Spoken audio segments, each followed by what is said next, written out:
All right, people, we're finally pretty much almost done with April. We're about to get into May. Summer season is about to start, and I was looking over my slate for what I had for tonight, and I'm like, I don't really care about any of those things. I don't really want to talk about any of those things. So I decided to change it up. We're doing a summer preview. We're going to go over all of the different things that we're looking forward to for this upcoming summer, and I am joined by the other half. I've had Kristen on so many times, and I finally realized, I'm like, wait a minute, I haven't had the other half of the M&K Productions podcast on. Mac of Mac Movie Reviews. Happy to have you back on. It has been quite a while since we've had you on the solo cast. How you been, man? Dude, it's been almost 3 years now since you had me on when we did the Star Wars Duel of the Fates script. Oh my God, was that the last time? That was the last time. Jesus Christ! All right, well, this is. Well, I think we need to rethink the phrase "making up for lost time" because I did not realize. Jesus Christ, that makes it almost 3. All right, let me get this intro roll before I get myself into more trouble. This is the 2023 Talking TV Summer Preview. Yes.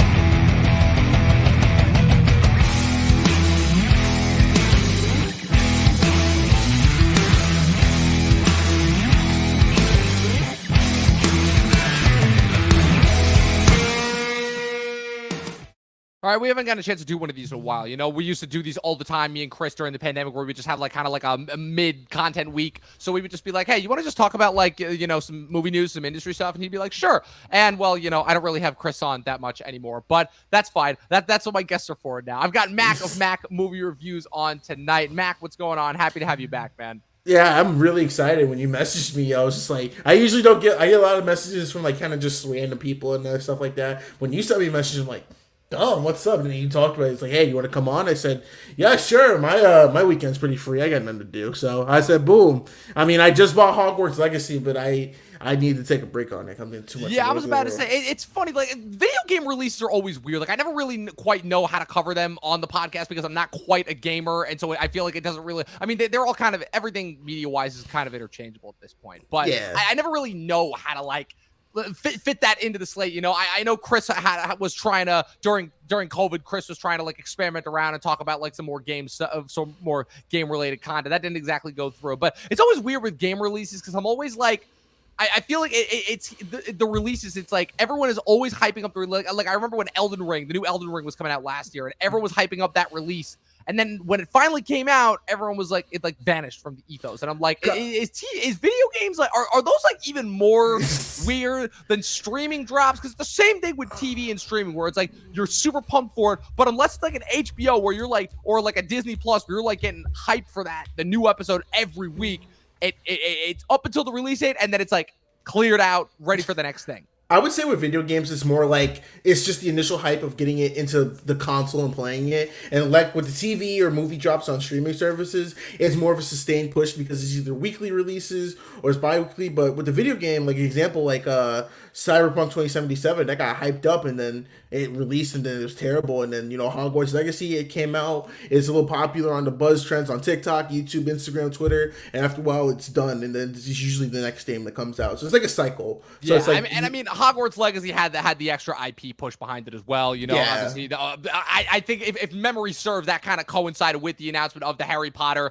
TV show that HBO Max had greenlit as well. And you had what's it called? More J.K. Rowling controversy in the news as well. More stuff about what other scenes from the books that would be included. So I believe that was in line as well. That kind of ties in with what we're here to talk about tonight. Like I said, this is more going to be a news-centered podcast as well. We're going to talk about some of the TV that we've been watching recently. We're going to talk about Cinemacon and the unbelievable amount of stuff that came out of there, particularly a lot of stuff about The Flash. We got the first teaser for The Witcher season 3, or as a what was the term that you used to describe? Just give the Talking TV audience, all of our 0 viewers, that a little hint as far as what's to come for that.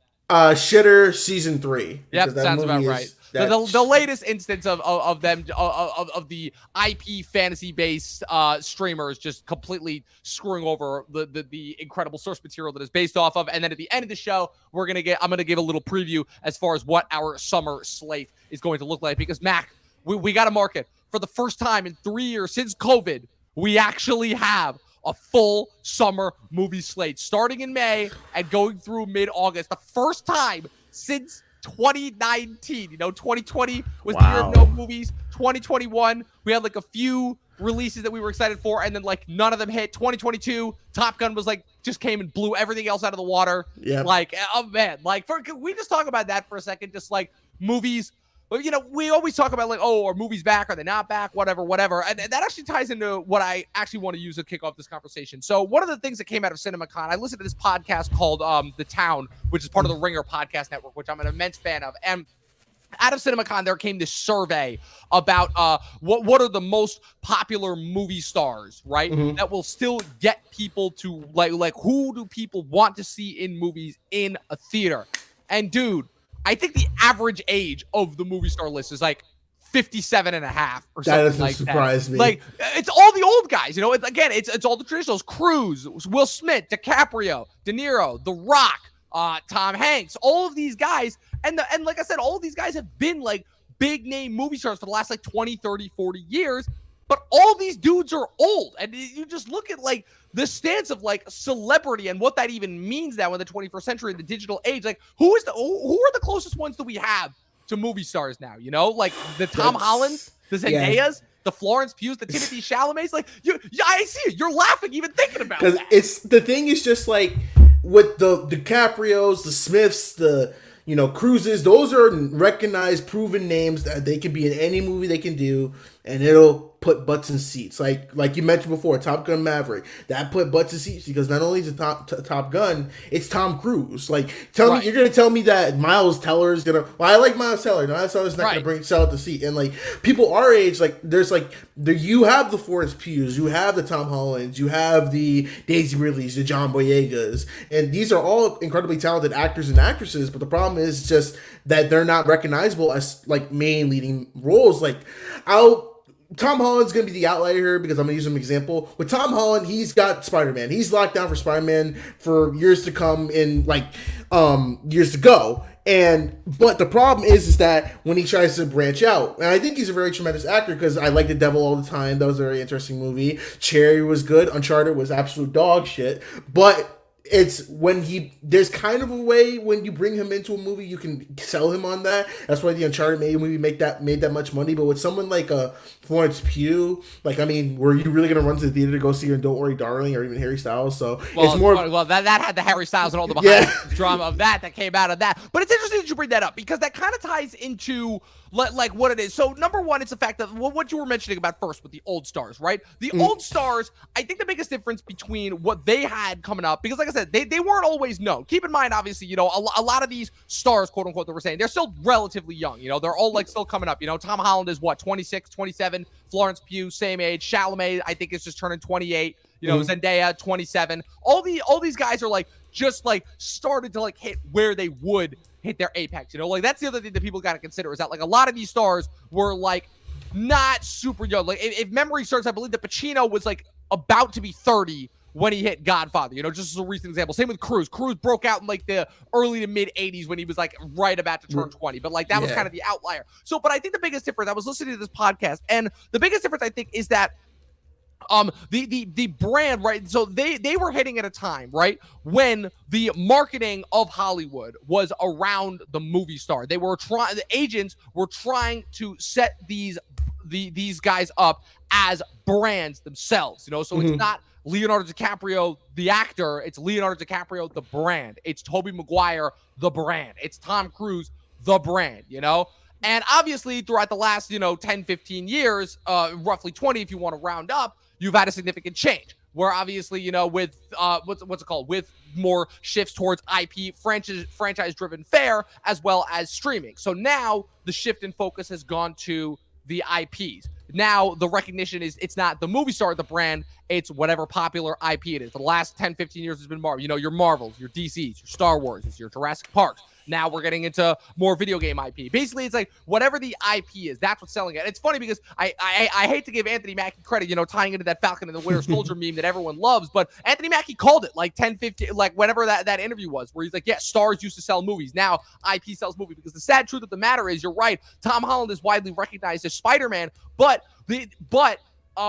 outside of Spider-Man, like the point is, you're not going to watch. People are not going to watch those movies because of Tom Holland. They're going to watch those movies because it's Spider-Man selling it, and as a result, that obviously would lead into the trickle down effect of the other movies. I think that's part of the reason why Chalamet is having such a hard time catching on, because Chalamet is following the old school model of trying to build up his own brand outside of superheroes, because he's following the DiCaprio advice, which is no drugs and no superhero movies.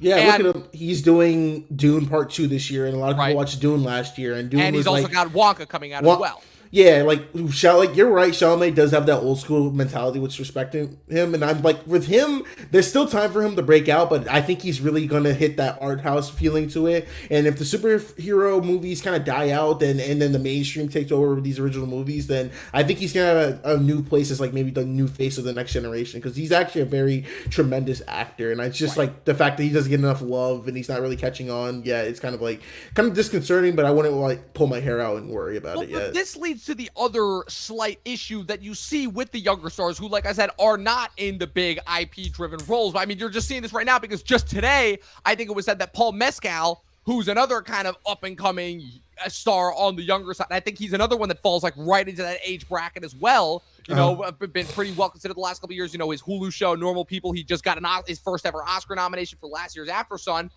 He's set to appear in the next couple of years in the upcoming Gladiator 2 alongside Barry Keoghan and Denzel Washington. And just today it was announced that he's being considered for the Human Torch. And it's like, so yeah. So the problem is that it's again, in a weird way, it's kind of the same reason, the same issue that you've been seeing over the last couple of years with up and coming star directors, which is where again, they release like a couple of interesting movies and then they get swallowed up by the machine. And the problem is that with the direction that the industry has gone in the last 15 years, just as far as what is it that agents always tell their clients? They always are trying to avoid risk. They're always trying to make as much money for them and their clients as possible. And right now, the sad, unfortunate truth is that original ideas are too big of a risk, because very rarely do they catch on now because of the direction that things are given. And the problem is that audiences are also partially to blame for this as well, because as much as audiences are complaining and criticizing all the big franchises and complaining and stating that they want quote unquote original ideas, their dollars are saying something completely different, because they are still the only things that are getting them out of their houses are the big franchises. And compounded as well is the most recent thing with COVID, which is now the fact that because COVID has made streaming so much more accessible for movies, and because the demand to go and experience the movies out in the theater has gone down so far, it's like theaters are really, really struggling. So it's in a weird way, it's nothing that we haven't already been talking about with this constant battle back and forth between what it is the consumers actually want, what is the best way to access. It's almost like this constant battle between like what I have said the last couple of years, preserving the specialty of what movie making and what cinema quote unquote is, versus kind of turning it, like I said, into what Tarantino calls it, just more disposable television. And that is kind of this weird overlap in a weird, strange way. I know that this was absolutely horrendous for Hollywood, but just in terms of like still capturing like the essence of like what makes movies special, I still think that 2021 said it best, where bear with me here for a second, but okay. I still have this thought that the reason why so many movies did, like the reason why like movies were able to somewhat make a comeback coming out of COVID, is because the shift and decision to drop one movie a month on HBO Max. Like, I don't know about you, but every single month when I knew there was a movie that was coming out on HBO Max, whether I was necessarily really looking forward to, like a Godzilla vs. Kong, like a Suicide Squad, like a Dune, like a Mortal Kombat, or whether it was something that was kind of a little bit more iffy about, like an In the Heights, or like or like a Reminiscent, or whether it was something that I just straight up didn't care about, like Matrix or something like that. At the very least, I was like, they set that shit up like an event, and I wanted to watch that shit every single month. And that's what they've been missing, to me at least, for the last year. I will say, with the whole 2021 model that HBO Max had, they actually did a great job of, like you said, making an event. Because with me, I watched Judas and the Black Messiah, Kong, Tom and Jerry, Space Jam, Matrix. Like, every single movie that was coming out each month, it felt like, hey, I'm gonna sit down on the couch, 2 a.m. I'm gonna watch this new movie, and even if it was good, like Judas and the Black Messiah, which was my favorite movie that year, or something terrible like Tom and Jerry, it was still something I would go and watch because I knew that if I didn't watch it, I can watch it another day. And I think with that, once HBO Max had that model working of same day releases as it would release in the theaters, Peacock did that the same year with Halloween Kills when it came out on. I believe that Peacock is still pursuing some form of a similar model to that because I believe that they're doing that this year as well with Exorcist. There and the Five Nights at Freddy movie too. Yes, as well. But it's just I feel like that it's more when that whole 2020 hit, and because the first movie I saw back in theaters in 2020 was Tenet, and that was fine. That wasn't that wasn't like the big movie to bring me back in the theaters, but it was whatever. Well, the Tenet thing, that one you got to take with a caveat because that they released that movie in theaters at the height of COVID, height of COVID, like nothing was in theaters. Like that's just the thing of where it's like, what were they? That's still like a move that just makes me like scratch. Like at the very least, the day and date drop. Mm-hmm. From HBO Max, that made sense from like a cultural, socioeconomics, all the above standpoint. The Tenet release, I'm still scratching my head about that. I love Tenet. I'm really, really glad that I got to see that in a theater. But that decision to release that in theaters in summer of 2020 still baffles me to this day. And that's why Christopher Nolan left for Universal. Yeah, that's why he's at Universal now. Yeah. So, but again, I think that what that's indicative of is the fact that Hollywood. I feel like that was just the first sign that people become more aware of that Hollywood is in the public. Yeah, I think that in order to kind of put a pin in that, I think that what they're missing is they're missing a way of eventizing movies, because in a strange way, as much as people love to talk about Top Gun and it's saving cinema, quote unquote, Top Gun was kind of almost an accidental one because I feel like, and this is going to lead into our summer slate discussion at the end of the episode. I feel like what they've been missing for these last couple of months is really eventizing movies, Yeah. And it's like really emphasizing the need to like watch it when it comes out. And another thing that factors into that too is the fact of the release, the window between when movies get released in theaters versus when they go to streaming. It's the shortest that it's ever been. It's like, oh my God, yeah. It's like, so at the very least, like I remember back in 2019, the rule was 45 days, which is what, 3 months, a month and a half, something like that. About like 2 months and something change. like that. That's a significant amount of time. Now, 2 weeks, week and a half at best, When I saw Violet Night late last year at the end of the year, by like mid-January, it was done. It was going to be on Peacock. And then like something like Shazam, it was already like gone from the theaters. I'm just like, damn, like there's nothing. Even Creed 3, I was like, okay, I want to go see there. It's available to rent on PlayStation and Xbox. Mm-hmm. I'm just like, there is no like when there is too fast of just pulling the trigger and be like, because I swear Black Adam was on HBO Max by December. Yeah, it was. I was like, oh my God, like, now, what are you guys doing? There's a couple of other things that go into this as well, which is that you have to consider that the behind the scenes, which is that the studios are still in a lot of debt and they simply from COVID, and they still just simply cannot afford to market the movies the way that they used to. But again, it's like we're in what, month 4 of the year now, and I can think of we've added like a decent amount of movies, and I can think of like 4 movies that they actually like marketed and felt like events. Only 4. That's Megan, Ant-Man, which bombed. John Wick 4 and Super Mario Brothers. That's it. Those are the only 4. Yeah. And I'm sorry. And like I said, it also doesn't help that the quality is not there to back up. And the fact that, Beau is Afraid is my most favorite movie of the year, which is like, okay, we're really in a parallel reality where I'm like supporting my least favorite director, Ari Aster's latest movie, which will be watched by a maximum of 3 people in total in theaters. But the thing you mentioned too before with the directors with the not taking risks, I feel like that stigma may change now because of a certain film that won Best Picture this year and Everything Everywhere All at Once. I'm hoping so. Because A24, I've always said that's the art house. That's the, if you want to make your name or you're a new director or you have very creative minds, you don't want to be held down, you go to A24 or an independent studio and then you can do it like that. So I'm hoping with like that could be a thing, because the thing with A24 movies that I want to see beautiful, I do like Ari Aster. I think he is a good director, in my opinion.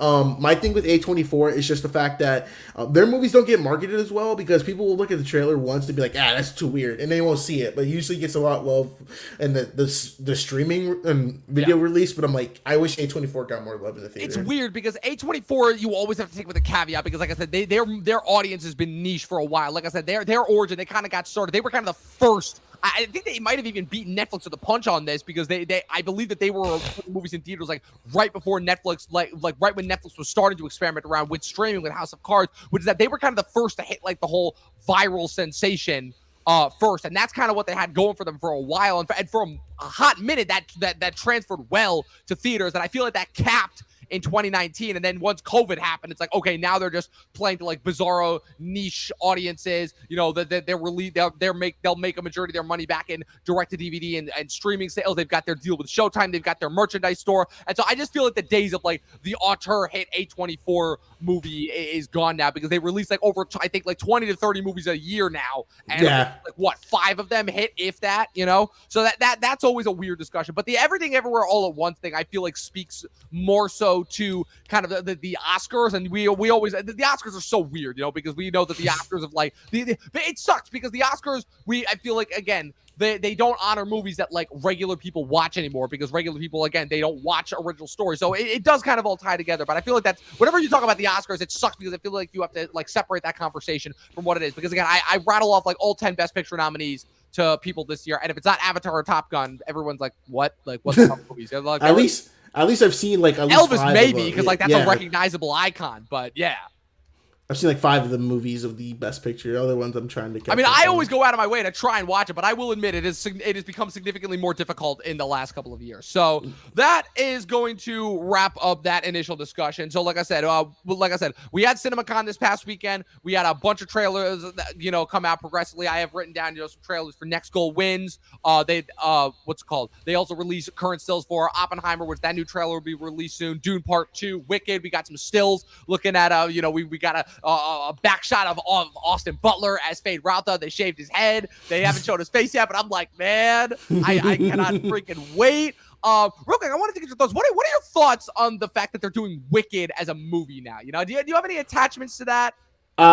Listen, the only Broadway play I've seen in my life is Anything Goes, and that was almost like 13 years ago.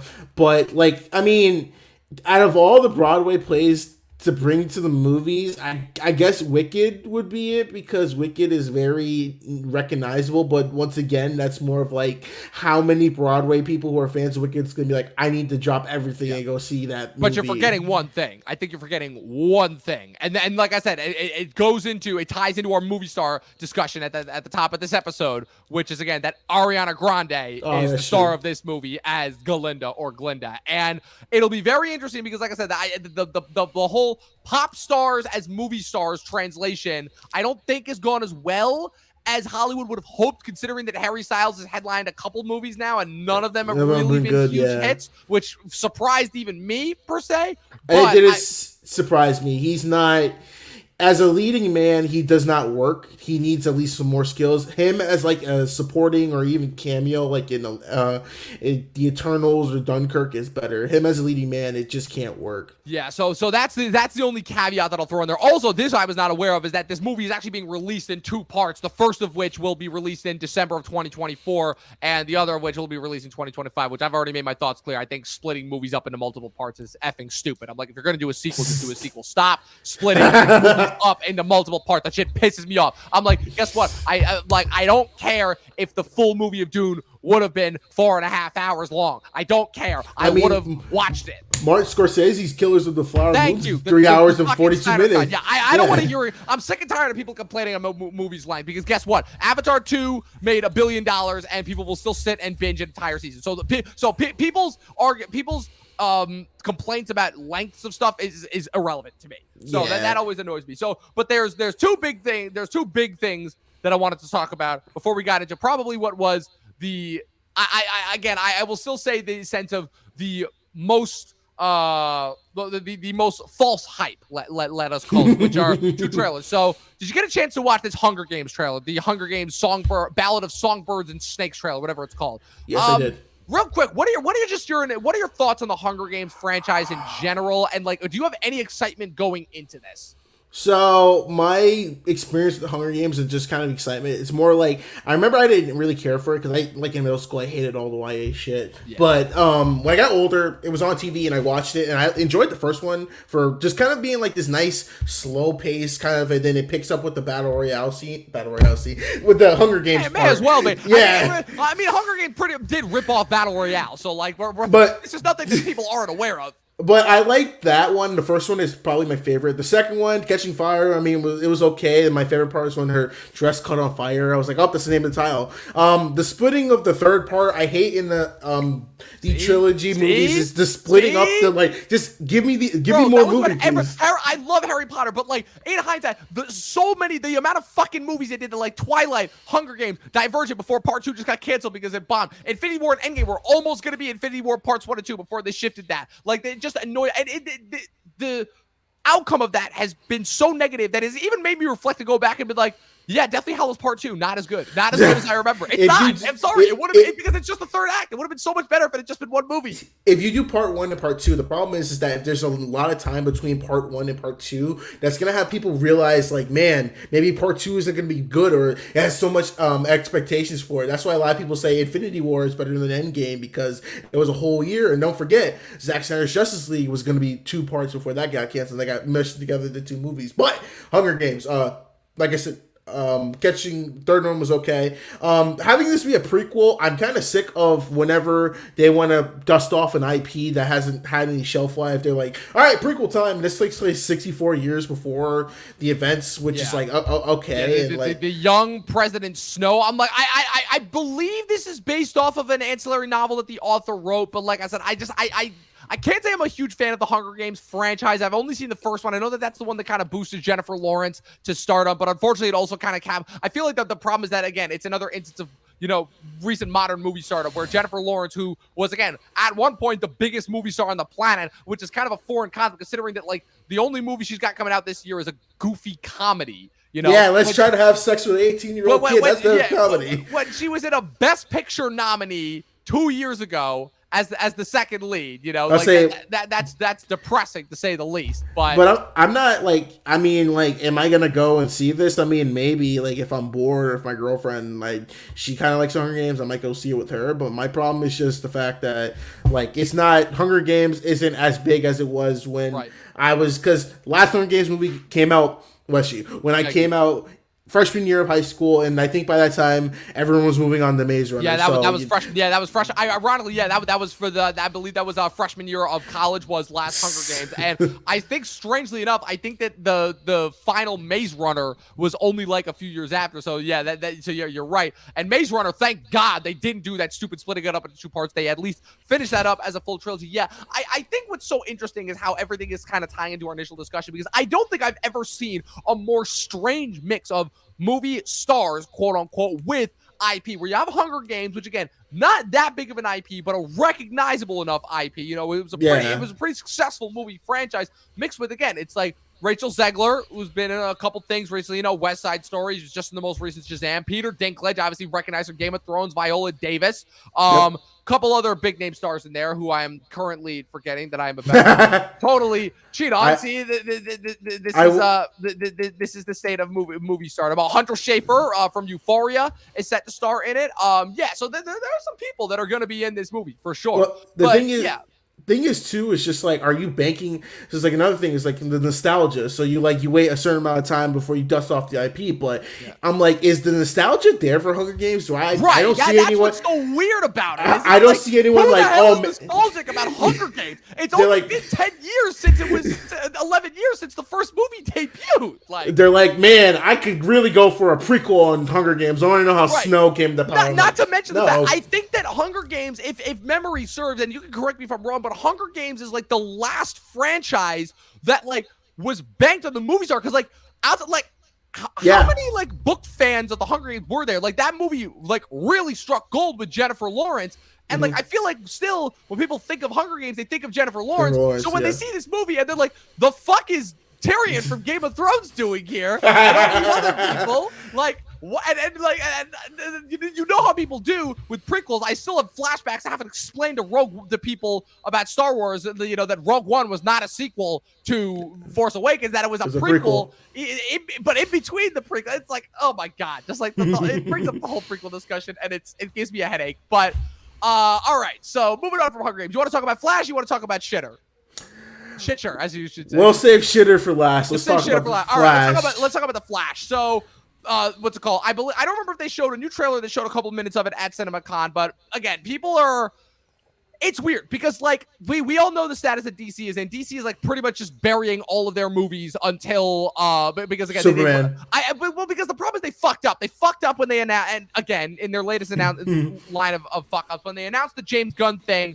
And they basically said, and James Gunn basically said that he was starting over from scratch, and new Superman, new Batman, all that. But the issue is they're like, well, crap. Like, what do we do with it? We still have 4 DC movies still in the docket. So they've obviously clearly put all their chips into this Flash basket. The Flash is clearly going to be Flashpoint, which is something that people have been predicting for years. This movie's been in production hell since 2018 when it was officially announced. You have you have the production hell, then COVID, and then on top of that, all the Ezra Miller package. And yet somehow DC's had the amazing foresight to state that Ezra is still good to continue to potentially continue on into the Gunverse. And naturally, everybody is going nuts about this. They're saying, oh my God, the Flash, it's sensational. It's amazing. I don't know. Are we gearing up for another weird DC famous bomb, or do you think there might actually be some legitimacy? Because like I said, so far the only thing of DC's that I've enjoyed in the last couple of years are, like I said, Gunn Suicide Squad and Matt Reeves Batman, which of course is not canonical to any of this previous shit that we've had. So I wanted to know what your thoughts were on that. So the whole thing with the Gunn thing is just when he was announced, I'm a big fan of that. I feel like he's definitely going to bring something new to the DC and everything with the whole Gods and Monsters, doing a more period of the comics that doesn't get talked about. The problem is thus, if you're going to start over from the Snyderverse and the Hamadaverse, you need to either be like, okay, we just take everything we have and just don't do it, or we just do one and then we go from that, because everyone thought Black Adam was going to be the one they start off from. That didn't do well. Everyone thought Shazam was going to do well. Didn't do well. And then now with Flash and it being the big reset, you have more problems with it because Blue Beetle comes out and then Aquaman. And with the test screens for Aquaman 2, I don't hear any good things about that with anything. No, and then, not a single thing. So and the fact that they didn't cut Amber Heard from the movie like they thought, I thought they had originally. Nope. Yikes. So it's the question of so there's either one or two scenarios that's going to happen. If the Flash is successful, do you keep Ezra Miller and then just go off of that and have it do a big reset, because you still have Ben Affleck's Batman in the movie, which wasn't cut from the thing. And apparently he's also going to be in Aquaman 2 now too. So they're just really just milking Affleck for all that they can when these movies have literally almost destroyed him physically. Or if it bombs, do you just say, okay, this is just the last remnants and then nothing's canon until we get to Superman Legacy? So that's the big problem they have. But I think this may be turning into, it will probably be another one of the DC fans go after Rotten Tomato people, because they'll probably have a 42% on Rotten Tomatoes, so it has a 100% audience score, because DC and Rotten Tomatoes have never gotten along at all. And it's just the fact that I wanted to do good because you said it was in production since 2018. I think it was in production since 2014, 2015. The podcast used to listen. It might have been before that. I don't remember specifically. It was Phil Lord and Chris Miller back in 2014 said they were writing the movie, but then they changed hand to Andy Muschietti. Oh no! Remember, you're forgetting somebody in between. You're forgetting originally because this was in the immediate post vicinity when they had their original slate going off of Justice League, when it was going to be Cyborg, Green Lantern, Aquaman, and Flash all getting their own movies. That it was originally going to be Rick Famuyiwa was going to Disney scooped him up for Mandalorian, and then he walked away and was like, yeah, sorry, that was just miserable, try to work on that. And then, like I said, I want to say that Andy Muschietti was announced in 2018, 2019. About that, yeah. Then COVID happened and pushed it even further, and then the Ezra stuff happened, and that pushed it even further. So people, I know with the whole Ezra thing, everyone's like, oh, just cancel the Flash like you're canceling Batgirl and all that and stuff like that. Yeah. But I'm gonna tell this right here. Batgirl, I don't think that was going to do good anyway, because I'm looking at that movie and it's people are like, oh, it could be good. I'm like, no, the suit looked terrible. The only reason I went saw that movie is because Brendan Fraser's Firefly would have been awesome. But the problem is that DC obviously has a lot of money riding on the Flash, and I think just to scrap it like that, they'd probably be at a bad net loss. Yeah, so the fact that they've already pretty much just, again, Shazam is a bomb. They're already expecting probably Blue Beetle to be a bomb. They're opening that in August. Aquaman, they're already writing off as a bomb, which is really disappointing because I'm sorry, the fact that Aquaman and Wonka are going to be the two Christmas movies this year is fucking embarrassing. Like compared to Avatar 2 last year. I'm excited for Flash. I mean, hey, Tom Cruise watched it early, and he called Andy. He said, like, dude, this is what we need. So, and then the early reviews over it, but this could be a good movie. But I'm optimistically. Cautiously optimistic. I'm cautiously optimistic that this will be good because let's face it, DC has a bad track record with this when they release a good trailer and the movie's trash. Batman v Superman. See, I knew that was going to be trash the minute that trailer came out. The minute the trailer gave us the whole movie in like 2 minutes. The second trailer, I was like, okay, Doomsday got revealed.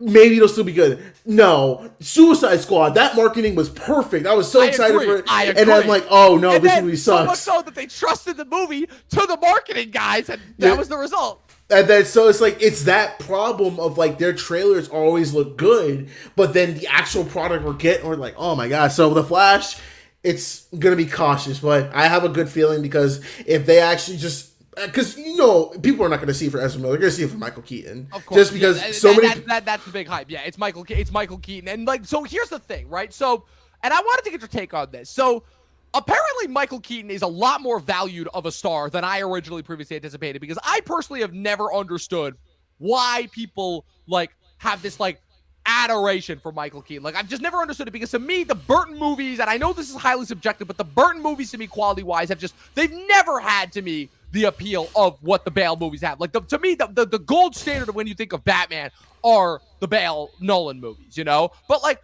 apparently, like so people like that. A lot of Keaton really is the gold standard, I guess, right? Yeah, because I would say that with the Burton movies, I will say over time they maybe not have aged well, but you got to think about it from like the 1989 perspective. At that time, the only Batman experience that they had was Adam West's camp. Yeah. But seeing something in a neo-Gothic type and then having someone from Mr. Mom as Batman play like this Batman type character was really cool. And like Michael Keaton is a very tremendous actor because he has the face of like I don't give a shit, but he actually does give a shit. It's just perfect acting for him in the part because even him as Vulture in Spider-Man, he was a really good villain. Arguably the most impressive part about that, what I still think is a horrifically overrated movie in the MCU canon. But no, I agree with you. Here's where my trepidation comes in for where this is going to go. Number one, the fact that, like I said, it is Flashpoint, like everybody knew that it was going to, but they're making some changes. They're not adapting Flashpoint entirely. We're not having the Atlantean Amazonian War where is it going to be all this horrific violence that involves, we're not going to, like I said, we are getting a different Batman. What they're doing is they're shifting it. We're getting a different version of Batman, Michael Keaton. We're not getting Thomas Wayne as Batman, which again, I still miss the version where we could have gotten Jeffrey Dean Morgan as Thomas Wayne in a live action. That was the rumor when that would have been absolutely amazing if we could have gotten that, and it's so sad that we didn't get that. The other instance is that, and this is where I feel really weird, is that rather than having the Amazon Atlantean War be the backdrop of Flashpoint, instead they're just doing Man of Steel again, but this time with Supergirl instead of Superman. That's where I feel weird because other than that, I think the trailers for the most part have been surprisingly good. I think the action, even though it is a little bit CG heavy for my taste, the action it seems like it's going to be pretty compelling. But at the same time, like I said, the fact that they're just kind of redoing Man of Steel, it feels like they're taking shots at both Snyder and Cavill, who, again, we'll get into Cavill when we talk about The Witcher. It's like, I don't know. There's some part about that just makes me feel, like, really weird. And, like, now, on top of everything else. Now with the DC movies, they do have Peter Safran as producer now. And I know him and James Gunn, they are, like, the new heads of the DC universe. I wouldn't be so... And you know how much shit James Gunn has kind of talked about the old DC higher-ups and say, that's true. Yeah, my thing. So I wouldn't be surprised but he's still promoting The Flash. He has been... I will say he has been promoting The Flash heavily. I think he has to, because if he did it, he's going to come off like an asshole. But he hasn't been promoting the other stuff, though. That's the thing. So he probably has a faith under the Flash is going to be his starting point because if you think about it, remember Supergirl was going to have a movie, but they canceled that too. Right. But I don't know. It's just like I do feel like they're like, yeah, screw you, Cavill, you sucked as Superman, and hey, Snyder, you suck, your movie which vision is sucks. disappointing because like Snyder's stuff in hindsight, like I'm still not a fan of BVS, but like I rewatched Man of Steel last year and that movie kicks ass. Cavill's awesome.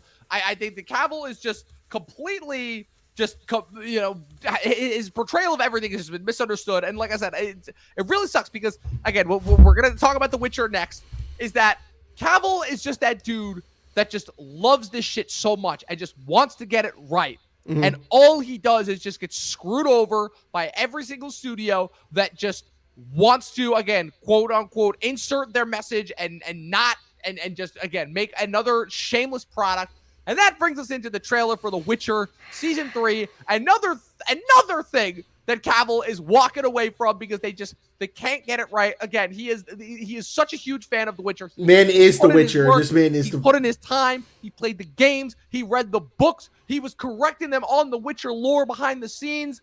And he was so unimpressed with this new source material that he was walking away and they are recasting him with the discount Hemsworth. They couldn't even get the one from Westworld, who I think people know now more than the other one, who ironically was also in the Hunger Games. In all time, Liam Hemsworth is replacing him. And so we got the trailer. Netflix is trying their best to hype this up as like the big summer event that Stranger Things was last year, where they're doing another thing. They're splitting it up. They're releasing the first 5 episodes at the end of June, and then they're releasing the last 3 at the end of July. Mac, here's your 10 minutes to rant on this thing. Go. So I love Witcher. During quarantine, I played Witcher 1, 2, and I grinded the hell out of 3. I've been listening, the past couple of years, I've been listening to audiobooks of the Witcher series, so I love Witcher. So when Henry Cavill was announced as Geralt for the show, I was scared because A, it's Netflix, and B, Henry Cavill, he's a very good actor, but at the time, I just really felt like he wasn't giving me like the good Superman vibes until I watched him in Mission Impossible. I said, okay, you have some acting chops. And then him as Geralt, it's not a purpose. The Witcher isn't perfect, but it's really, really good if you want to look at it as like kind of like a Middle Ages type show. It's kind of like a TV version of the Lord of the Rings with much more violent and a lot more lore to it. And The Witcher, like him as Geralt had to be the best part of the show because this man was giving it 110% of his all. This man was going like everything. Every interview you watch with him, he would always geek out. And, you know, his cast members are like, well, we let him because they know, because he knows what he's talking about. Like, he actually, like, he's about this life. Like, dude, the fact that you go viral for building your own PC during 2020 should tell you everything you know about him. Like, this man bleeds the gamer life. He bleeds the nerd culture. So, like, so when it was announced that he was leaving, and then they tried to before they said leaving because he said they weren't following source material, they tried to slander him. They said that he was toxic masculinity just because he was correcting them on their lore because him and the head writer, I forgot the head writer's name, but she's kind of a jackass herself. She was not at all somebody that's trying to insert an agenda into exactly another traditionally male skewing IP.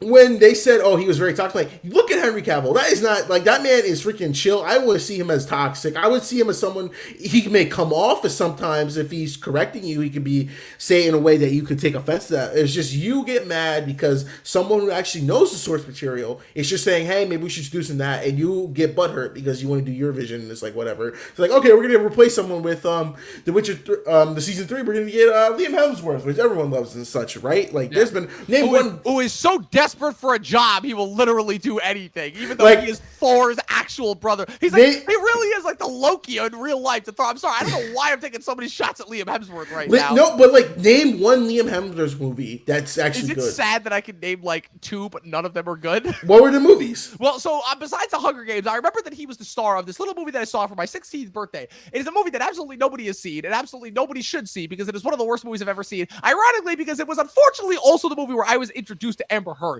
It is a thriller called Paranoia. I know that movie! In which Liam Hemsworth finds himself as the subject of corporate espionage between his old boss, Gary Oldman, and Harrison Ford. Infiltrate this new company called Harrison Ford. For what? Who the hell knows? I just remember being like, okay, that was a movie that I saw.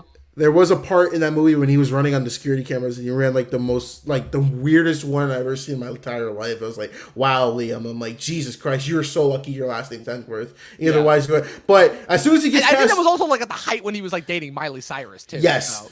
But it was at the point where, like, when he was announced as the replacement for Henry Cavill, everyone said, well, I'm not watching Witcher because this is so stupid. And I was like, I'm going to just see. Maybe this won't be as bad as it is, even though, like, pretty much the heart of the show's gone. And this trailer, holy cow. I did not like the Rings of Power, and this gave me very bad Rings of Power flashbacks. And the fact that it got dislike bombed on YouTube brings a very, very special place in my heart. And knowing that this will probably not do well critically, this will probably be the last season of The Witcher, and I'm happy with that because they screwed over Henry Cavill really big because he was someone who actually wanted to try to make something authentic and faithful to the source material, unlike Cowboy Bebop or Death Note with Netflix's, and now they're doing tremendously with One Piece. So yeah, they're doing One Piece. Well, One Piece, yeah. That's the two things basically what you're saying is that what these streamers need to do is they need to stay away from fantasy and they need to stay away from anime because it just sucks. Because like I said, The Witcher is the latest in a long stream of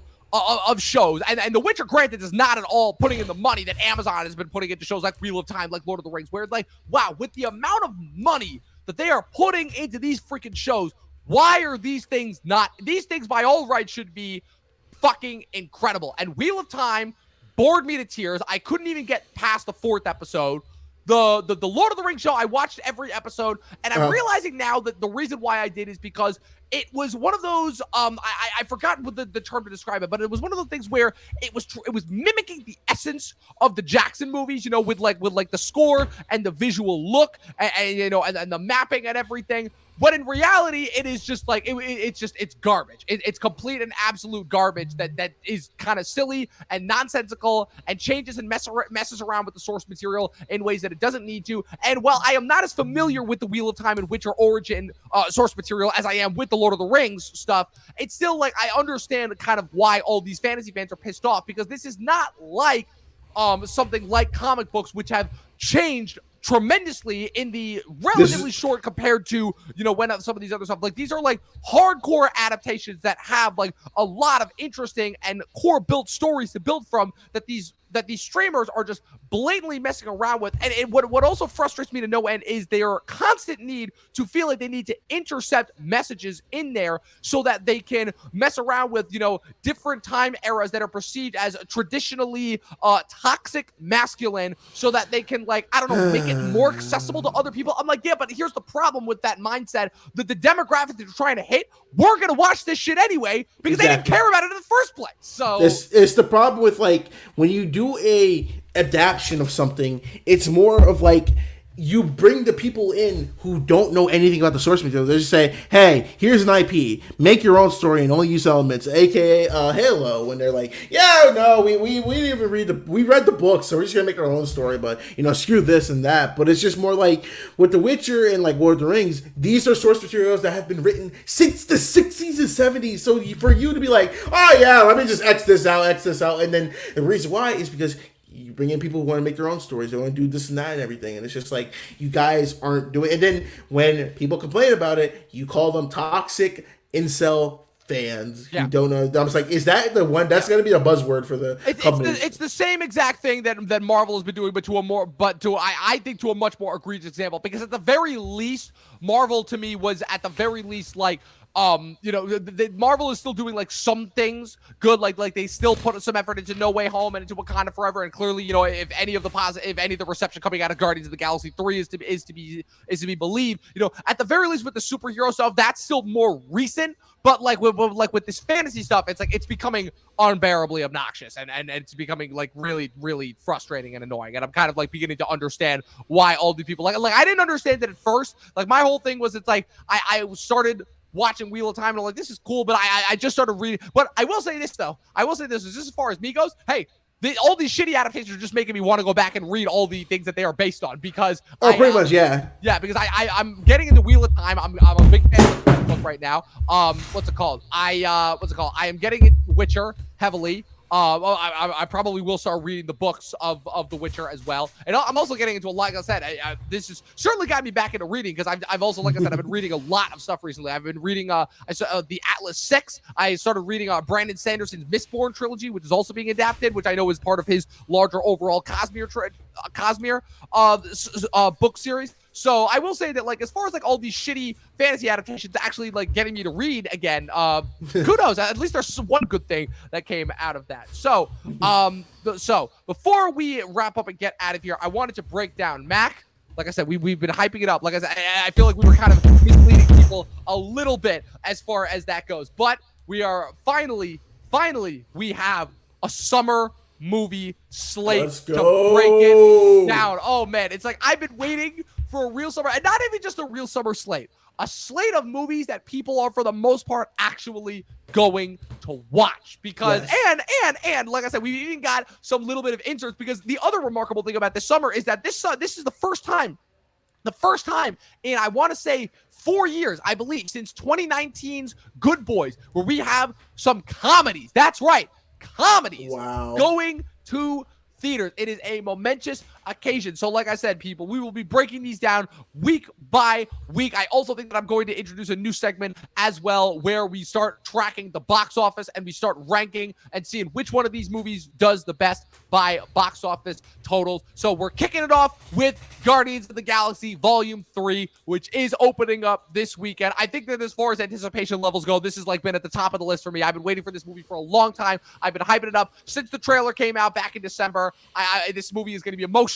This movie is going to be intense. This is going to be our Marvel hard hitter. I was going to say, like, with the Guardians of the Galaxy 3, am kind of curious about it, but I think in another way too that Marvel needs us to see, this is kind of like their Hail Mary for Phase 5, because like you mentioned before, Ant-Man did not do good at all, and this is like and considering this is James Gunn's last Marvel movie he's doing, they need this to do well to get any excitement, because let's face it, no one gives a shit about the Marvels. If you say you're excited about the Marvels, you're lying. Absolutely not. And like I said, it's the fact that, like I said, Marvel had a very considering the fact that 2022 they were expected to have a big comeback with a series of returning faces after a primarily original slate in 2021 coming out of COVID.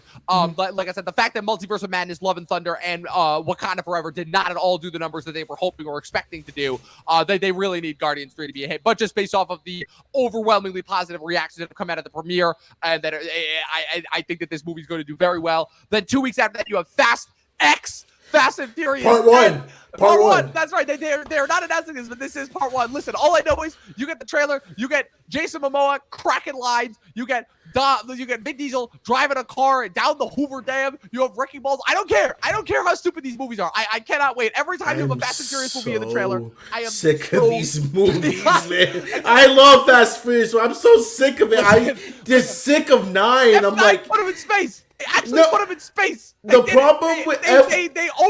that. What's the next level? So they didn't jump the shark. They jumped the rocket ship. Like, there are no limits to where these movies won't go. My problem with these movies now is that they're running out of plot lines because they're just going back into other movies. Like the last one was with 9, it was like, oh, you got a brother that we didn't know about. He was gone for all 8 movies, and then this one, it was Jason Momoa's character was in Fast 5, and he got hit when they're like, you're stretching at this point, like. Because either Jason Momoa is going to be the villain for the next 2 movies, or he's going to go to their side like John Cena did. Like, it's just so dumb. If Jason Momoa joins the family, I'm going to die laughing. And Brie Larson's in this one, too, which I'm like, I still don't know how I feel about that. Well, you know who she's playing, right? Well, she's playing Kurt Russell's daughter, which I'm so like... that's the funniest part. Yeah, it's just because Kurt Russell just didn't want to... was tired of being in these movies, which is so disappointing because he was consistently the best part for like 2 movies straight. So that was kind of disappointing there. Then one weekend after, this is probably the only one that I know for a fact I'm not watching theaters, because like I said, I'm still on my anti-Disney live-action remake train, which is of course The Little Mermaid, which of course is the latest instance of Disney trying to race bait its fans and being like, hi, if you don't come and see our Black Little Mermaid, you are a racist. And I'm like, no, I'm not gonna go and watch it. I'm like, I'm not gonna go and watch this because first of all, you cast Melissa McCarthy as Ursula, hard no. I also refuse to watch anything that Melissa McCarthy is in. Also, the fact that it's like, I'm sorry, but after the 2019 debacle of Dumbo, Little Mermaid, of Dumbo, Aladdin, and Lion King, I'm like, I'm sorry, I'm not watching any one of your shitty movies. Also, Mac, please tell me that you did not watch that straight to Disney Plus Pinocchio live action one with Tom Hanks. And I put live action in the hardest of quotes that I possibly can. We had to for the podcast, but I was like, the Little Mermaid. The sad part. This is gonna make money because Disney people are just.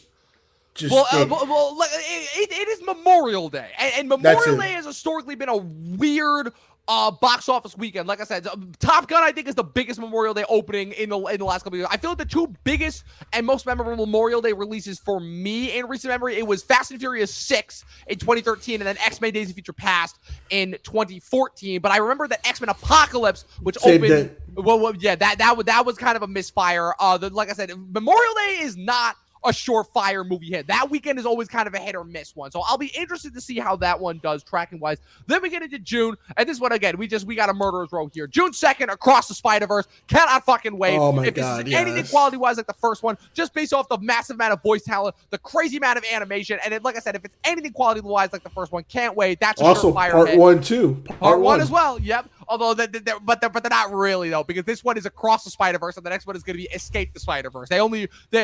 Lord Miller learned. Lord Miller that actually know what they're doing. Now, this is an interesting one. This is a very interesting one. Weekend 2 of June. June 9th, Transformers Rise of the Beast, where they are officially, this will be the first live-action Transformers to incorporate the Maximals, which, like I said, are kind of the second wave of Transformers that came out after the original G1 line series in the 80s, in which you have the descendants that occupied the much the very heavily fan-favored Beast Wars series, which sees the descendants of the Autobots and Decepticons, the Maximals and the Predacons, who rather than transforming into cars and trucks and other vehicles, transform into animals instead. You will have a merging of these two. Do you think that this is going to help the movie at all, or no? I feel like people are still a little bit kind of burned out on Transformers IP from those Michael Bay movies, despite the fact that I am one of the biggest fans of those Michael Bay movies ever. But I feel like Bumblebee, when that came out only a year after The Last Night, it's been a little bit of time since then. I don't know, is there any sort of, luster in the air for Transformers? I'm predicting that this one is not going to do that well. Early review I read, and an unwatchable mess. So this was turning out, this could be the new Last Night. I mean, I knew for a fact when they were bringing in the Beast Wars, I'm like, yeah, you guys are desperate to bring some, because I love Bumblebee. It's my favorite one, next to the 2007 original movie. I knew when they were bringing in Beast Wars, this is a Hail Mary for Transformers in cinema, because if they don't go anything, if they don't go with Beast Wars, if this doesn't do well, then Transformers is not going to be in the theaters for a long time, because they have not been financially plausible since the Bay movies. Say what you want about Last Night and Age of Extinction, they made bank, and it's if they're not making, made a lot of money. They're not making money in the critic score, because I'm not maybe my dad wants to see it, and we see the movies all the time together, so we'll see it like that, but I'm not going to be rush to the theater to go see Beast Wars. And I don't think anyone the hardcores will see it, but a lot of people I'll pass. Yeah, I agree. I predict that this one will unfortunately be a bomb. The other unfortunate thing that comes out of this movie as well is that this is supposed to be the beginning of a new trilogy. I do not foresee any other movies coming out of this. The other thing that does not help this as well is the fact that I think that, strangely enough, one of Netflix's most underrated and low-key most successful things in the last couple of years have been their animated Transformers efforts, because I don't know if you got a chance to watch the anime-based Transformers War for Cybertron 3-part series that they put out, but those were an absolute... I did. Those were phenomenal. Some of the best Transformers stuff that I've seen recently, and they're planning on releasing a original Transformers entirely animated prequel that will explore the origins of Cybertron, which will star, and bear with it, Chris Hemsworth as Optimus Prime, Brian Tyree Henry as Megatron, and Scarlett Johansson as Alita, along with, hold on, I gotta look up this cast, because this cast was absolutely ridiculous. That's so weird, because we got Peter Cullen coming back. Transformers 1 is what it will be called. And the other one, so you have Keegan-Michael Key voicing Bumblebee, John Hamm as Sentinel Prime, and Lawrence Fishburne as Alpha Trion. I can see that cast can do a job. Yeah, all animated, all voiceover. I'll be interested to see what the animation style is going to be. I think my solution, if it's animated like Arcane, it'll be golden. And then 1 week after, we actually have a double release June 16th. We already talked about The Flash, but then we also have the first, this is actually a momentous one as well, the first Pixar movie to be released in theaters since 2019's Toy Story 4 after their last Wow. Sorry. I'm mistaken. Since 2020's Onward opened in theaters about 3 weeks before everyone went into lockdown. So it will be the first one since 2020's Onward, which is Elemental. Are you looking forward to Elemental, or is kind of the Pixar hype train like soared since COVID, since they pretty much started dropping all their movies direct to Disney Plus? Listen, I'm in the minority who I didn't really enjoy Turning Red, so I thought that was really, I'm with you. I'm with you there. I was not a fan of Turning Red at all. This Elemental just kind of looks like Inside Out in Zootopia. It's more like more Zootopia. It's like, oh, it's someone who doesn't fit in, so it's different elements, fire and water, who we're trying to love. And like, honestly, I told my friend at work, water looks like Osmosis Jones. So I'm going to assume Pixar is stealing from DreamWorks. Give DreamWorks their royalties. Give them back to I don't even think Osmosis Jones is DreamWorks. I think Osmosis Jones is an original production. I think no. Oh yeah. Hold up a sec. Osmosis Jones. Oh no, I'm beating you to it. Who's gonna beat you to it faster? Yeah, Osmosis Jones. Yeah, that's an original production. That's not a dream. That's it's Warner Brothers. It's that's Warner Brothers comedy. Okay, yeah, okay. Because the Farrelly brothers directed the live action segments of that movie. Oh, okay. Then give Warner Brother Animation there, because that. But I don't know. I might watch it. If not, then I'll probably wait for it to come on Disney Plus. Yeah, I'm with you there. So Elemental. I don't know. I think it looks cute, but like, yeah, the last Pixar movie that really like blew my socks off is Soul. And like I said, Pixar. I still hold Pixar movies to like such a high bar that like, and after a decade of disappointment from them, yeah, I can't say that I'm like tremendously looking forward to this one. So we got another break, and then 2 weeks after that, so because we have Wes Anderson's Asteroid City opening 1 week after that, which, like I said, that's not necessarily, I don't know, it is, but it is not part of the summer slate. I don't know. It's always Wes Anderson releases are always weird. So 2 weekends after that, we get into July, and this is where it gets really interesting. July, first weekend of July, opening June 30th, Indiana Jones and the Dial of Destiny. I mean, like that trailer looks like shit. The de-aging of Harrison Ford. Oh like, God! I'm like, so are we gonna have another Irishman situation on our hands where we have 81, 82-year-old Harrison Ford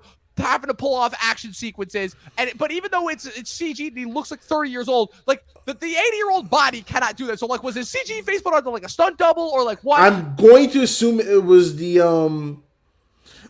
stunt double, because listen, the only reason I'm going to see that is because there's two reasons.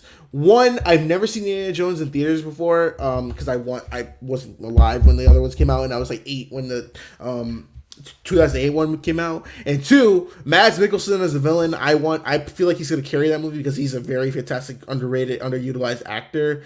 But James Mangold, he's getting a lot of projects now, so maybe he'll be good with that. But Phoebe Waller-Bridge, I'm going to probably hate her in this movie. Of course, because Phoebe Waller-Bridge is another one that's turned herself into Hollywood poison, which is disappointing because I've heard that Fleabag is actually really, really good. So I don't know what happened. Yeah, uncredited rewrites. Yeah, which means that I know exactly what's going to happen. They're going to do more. They're going to do time travel in this one, which I'm like, okay, because we didn't learn our lesson from the last one with aliens when everybody like universally hated that. My prediction for this one is that it will make some money in theaters because of the Indiana Jones IP. It is a widely recognizable IP, and the fact that Harrison Ford is back once again.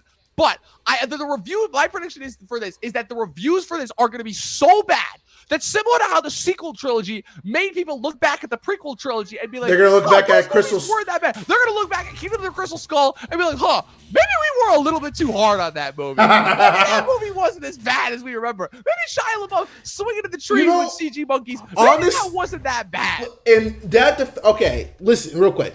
Crystal Skull, at a time when I watched it, I hated it, but like as I got older, I realized it's not terrible. It's like, I think what ruins it is like not Shia LaBeouf, like him as Indy's son.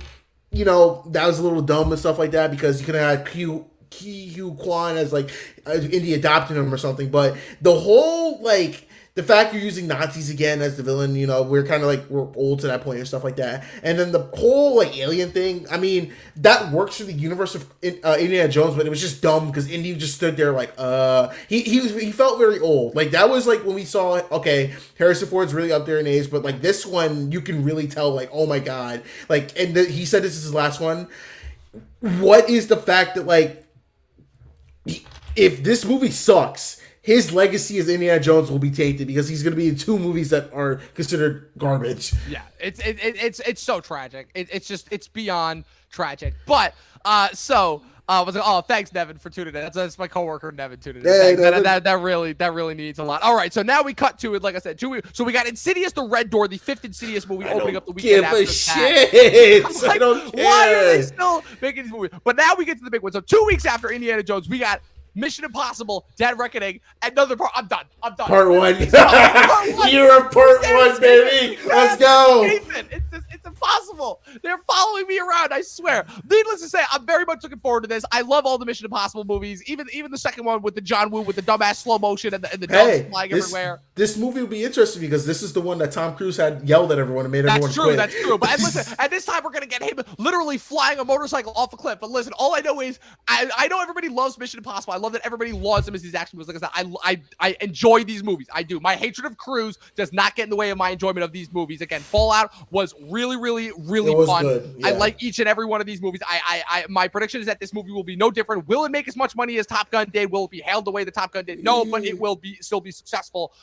With that being said, the fact that Tom Cruise is not flying a motorcycle into space, but the Fast and the Furious movies have still launched people into space. I'm sorry. I think I know which one wins for me. That is all that I will say there. And then we have possibly one of the strangest releases I've ever seen in my life.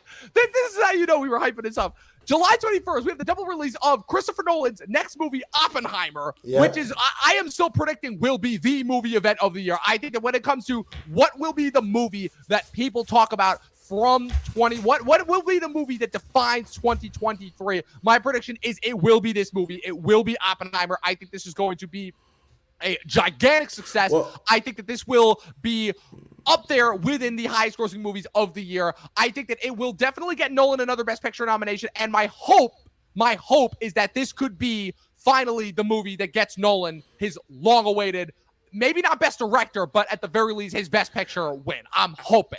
Well, it's a bold prediction, but I'm going out there on a limb for it. Mention the other movie that comes out that day, and I'll give my 2 cents on it. So we also have the release of Greta Gerwig's Barbie, which is still right now one of the most confusing I have ever seen for any movie. I can't make heads or tails of this. First of all, just the origin movie, what this movie's supposed to be, where it was originally going to be like an Amy Schumer fat positive movie, but as Barbie, and then Mattel was like, no, that's not our marketing audience that we're going for. And then it shifted to, I believe, I don't remember who got it first, but I think there was like another person that it went to, and now it's Greta Gerwig making this like her big mid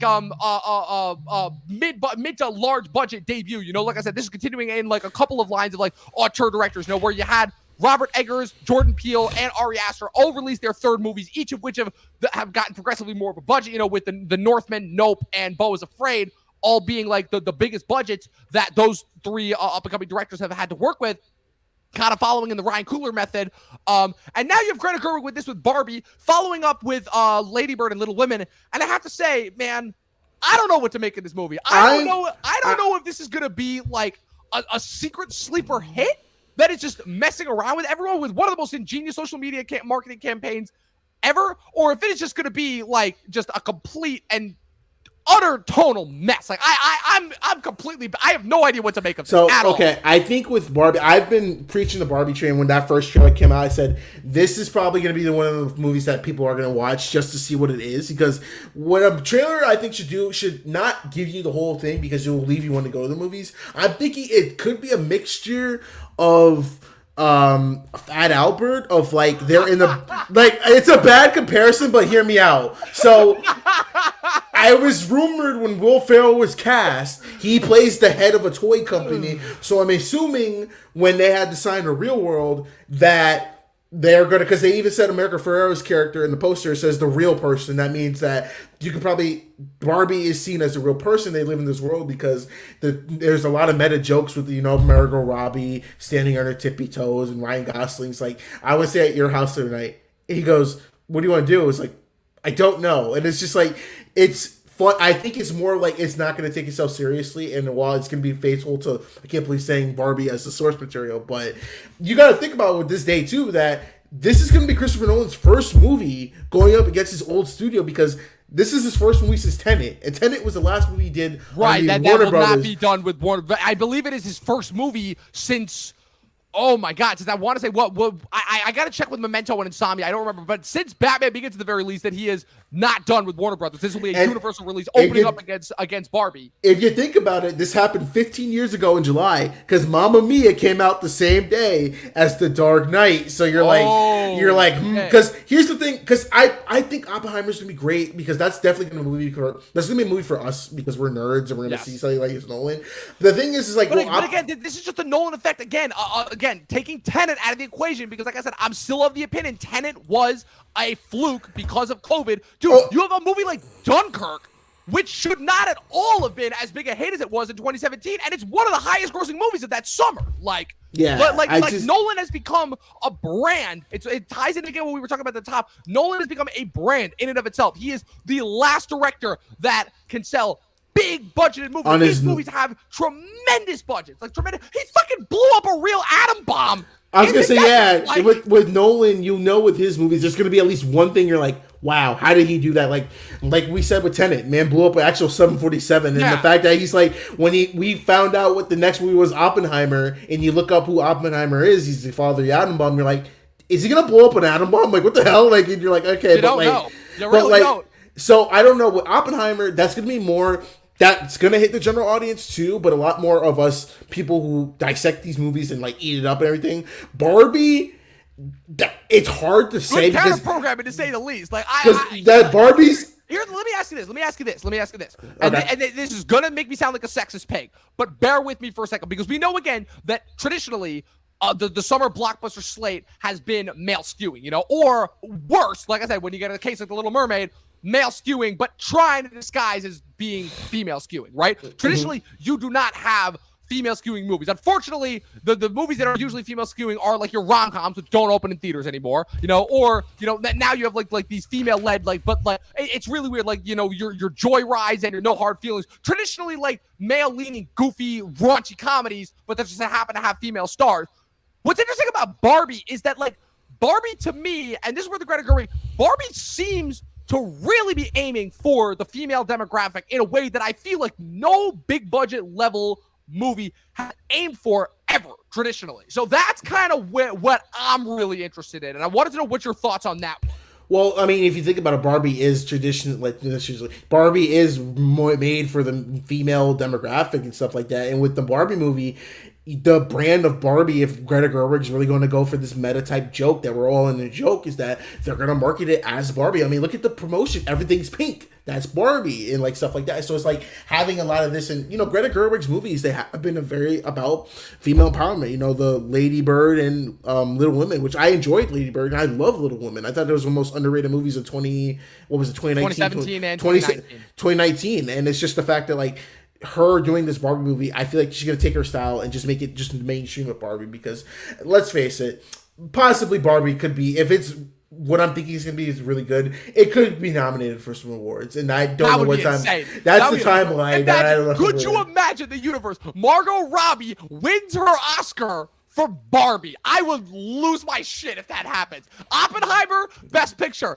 Christopher Nolan, Best Director. Not Jonathan Majors for Magazine Dreams. That's not happening anymore. Sorry. Margot Robbie, Barbie. Like, at the very least, a nomination. That would, I would lose my shit if that happens. And you gotta think about it too, because the power of the internet. How many people are going to go see Barbie unironically or ironically? You're going to have a really big mixture of that. Again, because one of the greatest social media marketing campaigns I've ever seen. Easily the best one since Megan with her stupid TikTok dance.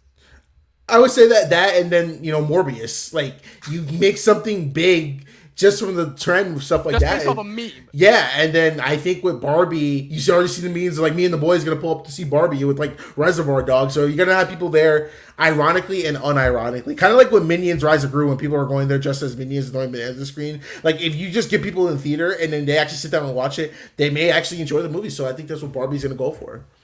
Yeah, it's going to be weird, to say the least. Like, we got a couple more movies coming out this summer, but like I said, when we get to August, I love it. August is always kind of an embarrassing month for summer movies. People going on vacation, going back to school. The only big ones that we got there, the Ninja Turtles animated movie, Mutant Mayhem, which I'm like, I'm not a fan of. I don't like the only thing it's got going for it is the animation style. I like TMNT, but my thing is the best animated TMNT movie is the 2007 TMNT movie, which Thank you. It didn't get a sequel. Not just the best animated, the best TMNT movie ever. Yeah, that's Yeah, right. yeah. I said it. I It's was. I'm sorry.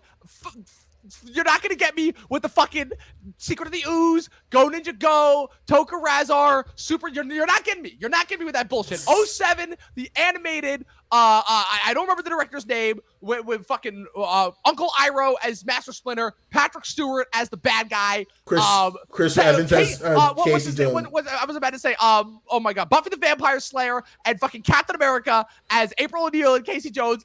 Best fucking ninja with that dated ass animation. Best fucking Ninja Turtles property. I mean, it had one of the best fight scenes between Raph and Leo on the rooftop.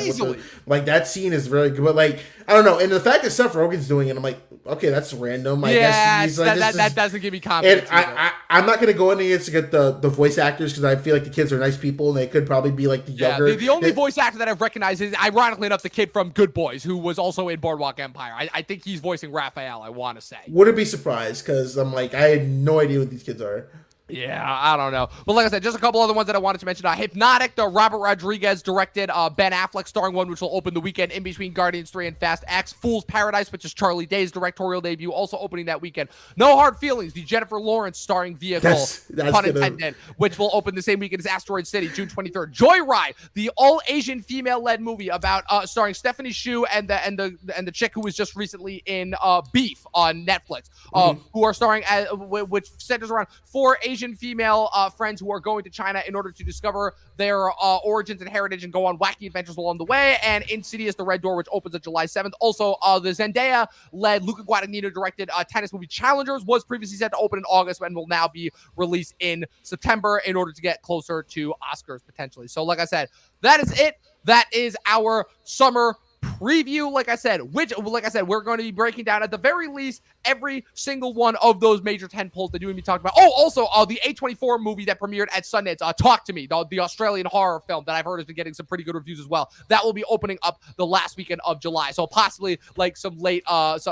summer fanfare similar to what Bullet Train did last summer. I'm hoping, because that trailer was absolutely phenomenal and I cannot wait to watch that. So what's it called? With that being said, I have some Succession and Barry to get to watching, as well as some other TV shows. So, Mac, thank you once again for joining me. This was an absolute blast. Like I said, we will be having you on for many more episodes going forward. Where can the good people follow you on the interwebs? Oh, dude, thank you so much for having me on. This is probably the funnest Sunday night I've ever had. Just talking about stuff I like to talk about. But you can find me on my Instagram at Mac Movie Reviews, and also find me on my YouTube channel at Mac Movie Reviews, same name. I'm also the co-host of the M&K Productions podcast with my good friend, Miss Flamingo, aka Kristen. We got a new episode out. We're talking about Scream 6. Next episode, we're going to be going over the Mario movie. You can also find me at TikTok at Mac Movie Reviews, and my Letterboxd, which is the same thing. You can find me at Mac Movie Reviews, any social media, just find me on there. Absolutely. Like I said, you can follow me, of course, at Movie Nerd Reviews across all platforms. Be sure to follow the official Talking TV podcast across all platforms. Subscribe to us if you're watching us on YouTube. Go follow us on Twitch. This episode will be available tomorrow on Spotify, Apple Podcasts, and all of the other places where you listen to audio. And you guys know what I'm going to say. 12 seasons in a short film, and watch more fucking movies. We'll see you guys next week for Guardians of the Galaxy Volume 3. It's summertime, baby. Finally.